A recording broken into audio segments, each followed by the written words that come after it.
So, okay, here's an update on the severe weather in the Bay Area, and our guest is Lamont Bain. You're with the National Weather Service Bay Area, is that correct? Yep, that is correct. I'm with the National Weather Service. So, December 14th, 2024, and the first ever tornado warning in San Francisco. That's a big deal. Yeah, absolutely. Today we actually issued our first tornado warning for San Francisco County. That included San Francisco proper. We have seen tornado warnings prior to this year. We did have one, I believe, back in 2005 for South San Francisco, but today was the first day where we actually included San Francisco County in a tornado warning. And can you talk about this morning? I know this wasn't your shift, but from your shift, what was leading up to that severe thunderstorm to produce that warning eventually? Yeah, so we look for three ingredients when it comes to thunderstorm and ultimately tornado development. We look for some form of lift, which we certainly had that today. That resulted in all the rain as well as the high winds outside of thunderstorms today.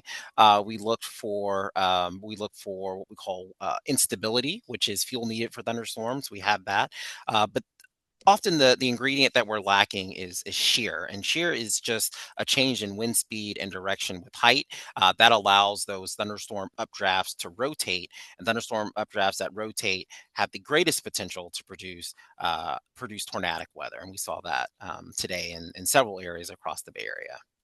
And I know we were talking before this interview. You had an image to show you that the National Weather Service looks at. That in fact they were looking at this morning. Can you share that image? And I know it gets very complex, but in the simplest terms, what's happening on this, and what sort of alarming information did your coworkers see to issue that tornado warning?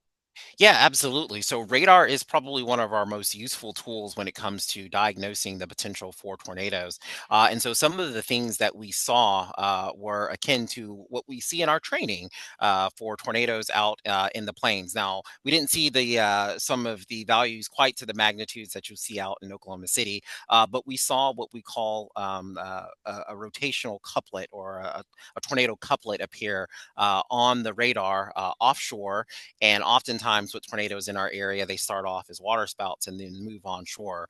Some of the values that we were looking at were high enough, and we felt very confident based on the environment that a tornado warning was needed, a weather warning was needed to address the potential for tornadoes across San Francisco just before 6 a.m. this morning. And so, what's the most? There's a lot going on in this map here. What's the big thing that you see on this map that would warrant that? Yeah, so one of the big things here on this map, and you can sort of see it by this upside down triangle, that's actually an algorithm that suggests that there is rotation within the thunderstorm. And so these green colors indicate that we have air rapidly flowing toward the radar, and our radar is located on Mount Umunum.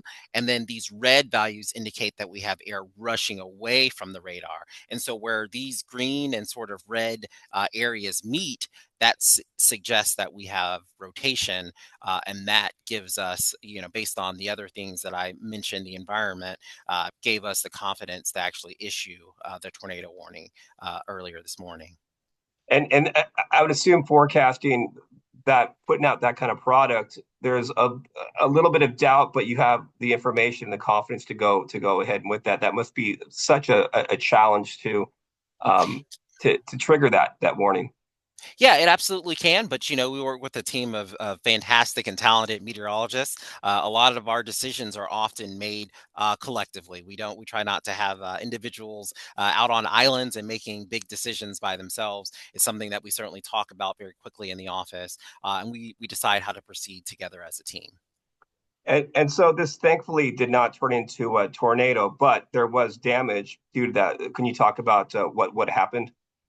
Yeah, as it pertains to the damage, we received several reports of tree limbs down before our crews arrived. Our crews arrived on station in conjunction with the San Francisco Department of Emergency Management, and they determined that winds were estimated at 80 miles an hour, largely based on tree damage as well as some damage to power lines, especially across the Golden Gate Park and the Richmond district across San Francisco.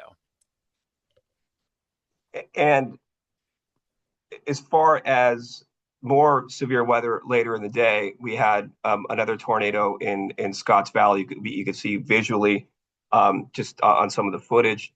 Can you talk about the history with that storm briefly?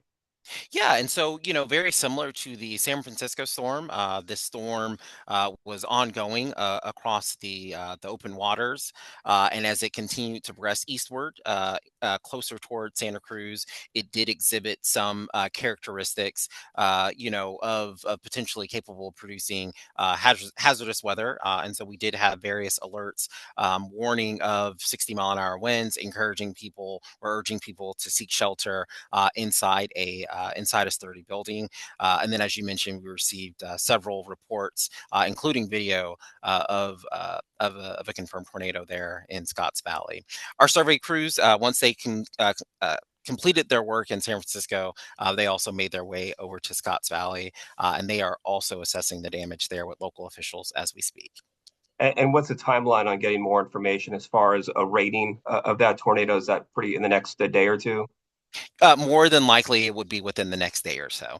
What will happen is we will look at some of the radar data in depthly. We'll also take a look at some of the video and pictures and talk about it. Again, that's another one of those decisions that we'll be making together as a team. Okay. Well, I know it's been a very busy day for your team and yourself, and I appreciate your time today, and thank you for providing such great information for the Bay Area. Yeah, no, not a problem. Happy to help you all. Okay.